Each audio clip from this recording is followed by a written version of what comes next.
Niektórzy mówią, że nic nie dzieje się przypadkiem, że wszystko, co spotyka nas na naszej drodze, jest dziełem siły wyższej, która kieruje nami w ten sposób, abyśmy zrozumieli samych siebie. No zobaczymy. Dzisiaj dla Państwa Janusz Szot, dzisiaj dla Państwa jeden z wierszy tego autora. Nie przypadkiem namaszczę ostatnią drogę, zaprowadzi moje kroki w rozwarte ramiona. Pozamykam każdą otwartą stronę Twoich marzeń, by nie rozśmieszała. Słowa niech żyją wśród życzliwych.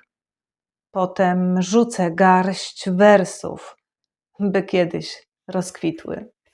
Co rozkwitnie w naszym życiu? Co rozkwitnie w Twoim, w moim, w jego, w jej życiu? No właśnie, zobaczymy, gdy słowo zacznie kiełkować.